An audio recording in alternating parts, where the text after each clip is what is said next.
Hey everybody, Josh Lupresto, VP of Sales Engineering here at Telarus, Season 2, Race to the Summit, part of our Engineering Deep Dive series.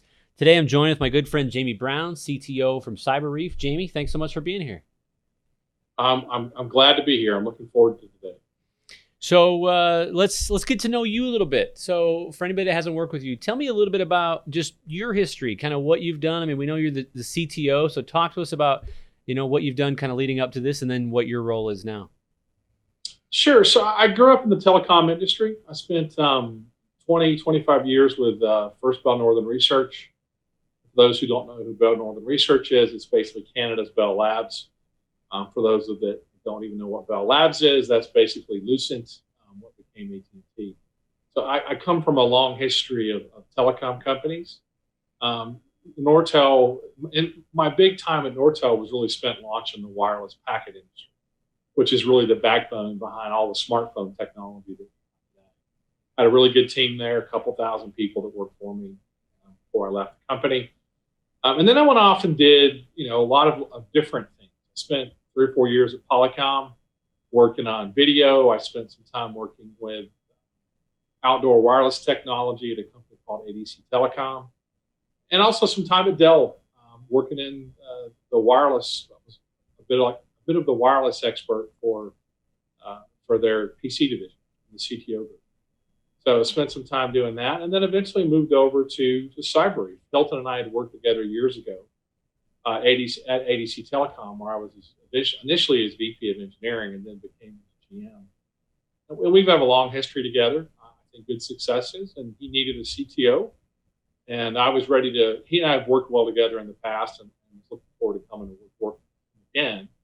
And he had launched CyberReef at the time, and it was a bit of a private networking company when we started. He really launched it back in early 2012, 13 time. I came on board in 15, and we kind of morphed the company from what was then called SCADA Access into CyberReef. And CyberReef really, we relaunched it with the idea of not just a private networking company with modems and cellular technology, but really how we could capture how people use data in a secure way. And that's kind of been the backbone of what we've been doing. So let's jump into that. Kind of before we get into the technical differentiators, for anybody that hasn't met you guys or hasn't worked with you, part of this is really understanding where our providers fit. And so give me a little bit of background on kind of what CyberReef is, right? What all the product sets consist of and what the focuses are. Sure. So we started the company, as I said, in private networking. We would take hardened modems, companies like Cradlepoint, Sierra Wireless, Digi. There are a dozen different manufacturers that are prevalent in the U.S. And these would be deployed in oil and gas situations, power grid, those sort of things. We would provide a secure wireless infrastructure for them to run their services and connect to their monitoring stations. We took that technology, which is patented, by the way. We'll get into the patents in a bit as we get into the architecture and talk about how it works. But we spent a lot of time realizing and working with the carriers going, okay, we've got access to all this data. We can control it. Why don't we work with people to provide it, what I like to consider private access, give them access to the internet in a secure way that allows companies to really, protect their devices, protect their employees, but also protect their data. And that's the big thing that CyberReef does. We protect the data. We can groom the data. We can ensure that it's filtered properly so that the internet use policy that companies are used to in their IT organizations can really be implemented in the cellular world with smartphones and other types of devices. So, from a customer size, right? Before we kind of get into the technology, talk to me about size, customer, niche, where you see this best fitting.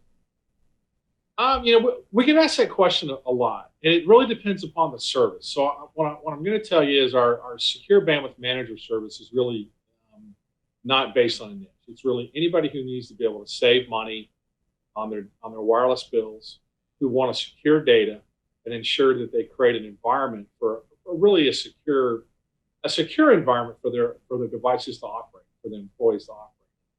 The big thing we do with secure bandwidth manager is really give them visibility into how the data is being used so they can make conscious decisions of how we'd like to filter it, how they'd like to be able to blacklist, whitelist, be able throttle alert. They can get alerts, daily, weekly, monthly, those sort of things. It just gives them information. We provide information to companies so they can create and make decisions. Good. So talk to me about maybe some unique integrations that you have that work well alongside of other technologies where partners are out there and I hear a customer has this, right? What's a good integration for you guys? Well, and specifically when we're thinking about Telarus and the areas that you guys play, right? And how your sales folks can utilize our systems, it's really with the MDMs. The mobile device managers tend to get in our space a little bit with the data. They don't have the granularity that we do, the ability to aggregate. But what they do a great job of is really manage the device. So whether it's a cradle point MDM or whether it's an MDM from somebody like IBM or others, coupling us with an MDM to manage the whole situation is really a good marriage, a good integration, and a nice package for you guys to be able to sell, I think, to really be able to give an end customer or an enterprise business a secure environment that gives them the complete manageability that they need to run the business. So let's get into the platform. So talk to me about Sure. if you want to talk single platform, multiple platforms, let's talk about what the technology is and how it fits. So what it's not, let's start with what it's not. We're not a software application on the device. We don't need access to the device other than possibly changing what's called an APN. An APN really is an identifier in the device that says, use this specific path in the carrier's network to access CyberReef. And it locks them in. I used to use the analogy, and kind of still do, and I'm going to do it here, of like the bat phone. Commissioner Gordon picks up the bat phone and it locks them into the Batman. Well, when they use their devices for data and our system's engaged, it has to flow through CyberReef. It can't hijack the signal. So it really does create a secure environment for them to be able to use the data, use the devices, and feel comfortable as long as they're being smart of how they use them. They're going to limit their ability to be, for people to get access to their technology that may be stored on the device, information, files. So let's keep that thought going, right? So Sure. From a security perspective, I think I like the bat phone example because it gives you an idea of that almost that tunnel that it's creating. So talk to me about maybe a couple of the benefits of that. When would that be used, right? I mean, obviously security is a huge component of that, but you want to dive into maybe why security, some of the other benefits as well? Well, one of them's simple. They're not at risk of being hacked, right? Unless they invite someone in of their own volition, whether it be overt or be inadvertent. The fact that they're off the public internet, onto a private internet that we've created for them, that accesses the public internet, really creates that secure environment and allows us to control the data and for them to be able to save money. At the heart of anything we do with an enterprise, to use our secure bandwidth management service, or with schools where we have our kids service with SIPA offerings, it's all about saving money and protecting people. Good stuff. So, we talked about there isn't really a niche necessarily that this fits into, right? Are you focusing at all? Are you seeing more success in SMB versus mid-market or enterprise? Maybe talk to us about that. It really depends on the service, and that's a great question. So let's talk first about our secure bandwidth management service, which is one of our flagship services. That really is niche agnostic. Anybody who wants to save money and secure their data, create an environment where they can truly feel secure in their ability to deploy cellular technology, whether it's 4G, 5G, we'll work with any of it. In fact, I think our services become more important in 5G because if you do have the ability to drive data faster, you have the ability to burn data faster. And our ability to filter and blacklist and whitelist will greatly impact the way people use data as we move forward into 5G and beyond. But I think when it comes to things like our private networking service, our private networking plus service is how we market it. The private networking plus service is really about oil and gas, smart grid. It has specific verticals that it plays very nicely. Power, those sort of type companies that need a secure environment that can't, or it shouldn't be able. I always be careful with the word can't. Someone will treat it as a challenge and go off and try, but we've been pretty successful so far. And then the one other one that I think is a bit of a niche, there are two others. One's for kids, and that's where we've seen a lot of success over the last really 6 or 7 months with the pandemic that we're all going through. We have really launched in a big way our kids service. We've always had an opportunity there in the service that we've offered, but the educational systems have really needed a good partner, one that can give them access to solid services at a really good price. We've partnered with key carriers to offer really good services across the country, from Hawaii to California to Texas to Louisiana, Oklahoma. We're pretty much in most of the states around the U.S. in some form or fashion with this new service, and it's been a big boon for us and a big boon for the schools. We like to think we're becoming a very valued partner in the school systems, and I do think as an example, we've had a big win. I think in Texas with Telarus. I think it was a 10,000 line launch that we did there recently that went very well. And on top of that, I think the last service that we offer, and it is a bit of a niche, is UptimePlus. It's really meant for SMBs. It's a great service that provides a failover internet service. Think of a business continuity plan, where for $19.99, assuming you can live with the filters that we've created, we create the internet use policy. It's not adjustable, but we believe in our customers have learned. It gives them what they really need to run their basic enterprise, especially if you're talking about point of sale system or basic VoIP. Those type of deployments are great for UptimePlus. We sell it for $19.99. It's a great technology. We were able to lease the modems that they needed. If they want to provide their own modems, we're good with that too. But it's a great value, I think, for the customers. It's good. And then we also offer an Uptime Enterprise, which is a variant where they do pay for. We have several large customers in this arena as well. Hotel chains are a great example of this, where we've gone in and worked with partners to deploy backup internet to hotel chains. We've got 500 or 600 hotels in the U.S. alone that use our service for this. And it really gives them the peace of mind to know that when their internet goes down, they're still going to be able to process credit cards. Their voice systems are going to work, and basic internet services will work for themselves. So let's talk about competition, right? I mean, part of this is sure. There are, if there are multiple people that you feel do what you do, our partners want to make sure that when we do these, we're helping them understand, okay, why CyberReef versus somebody else. So talk to me about that, right? Is there anything similar in the marketplace? And if you feel that there is, how do you guys help differentiate yourselves amongst that competition? We do have several competitors that use similar technology, where we have some people that use very different technology to come at us and to come at the space in a different way. I think the big thing, and I'll start out with, is value for the price. We offer a very competitive technical, high value service for a very competitive price. And I think that's a big thing. In some cases, we're half our competitors' prices at the beginning of the negotiation. The other thing that we do is really about, we provide a service where our competitors provide a product. And what's important there is we implement the service.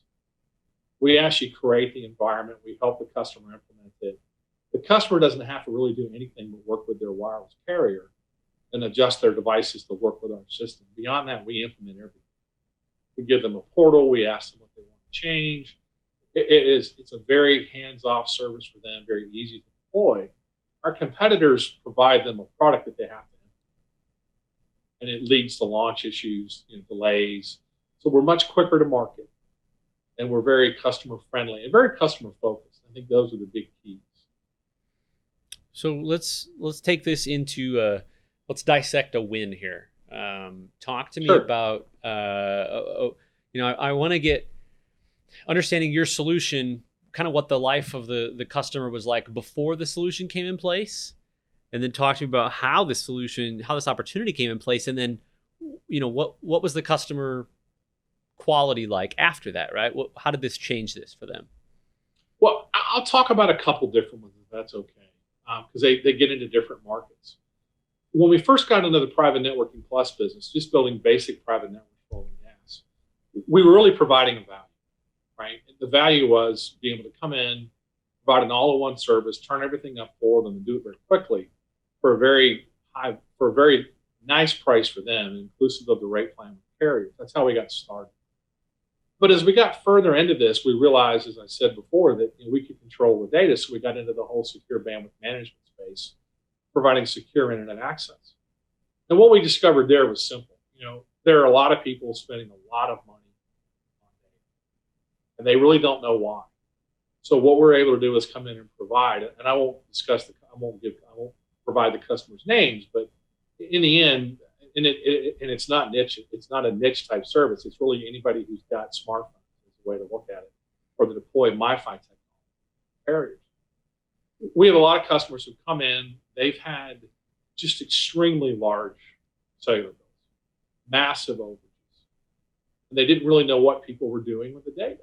And then we're able to come in with our service and show them how it's being used. That 20% of the data is being used for business, and 80% of the data is being used for their enjoyment, whether it's social media, whether it's Hulu, whether it's other applications that just drive high data usage.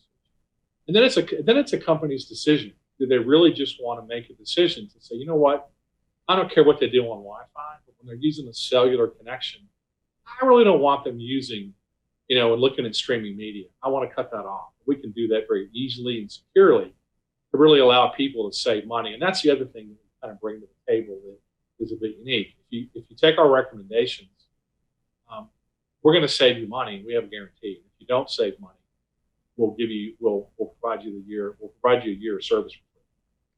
Right. So we're that confident that our technology will actually yield the savings that we project. That's good.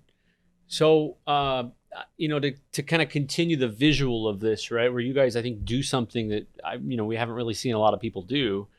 Previous to this, a 4G LTE signal gets established, right? It's really between that carrier, that tower, to that customer. But with you guys taking that, intercepting that kind of in the middle and establishing that secure tunnel, that now gives that customer the access to throttle the bandwidth, filter the content. And obviously the positive repercussion of that is security is huge, but secondarily, data plans go down to just what they need to use. Are those the two biggest benefits that you've seen, or is there anything else that I missed in that?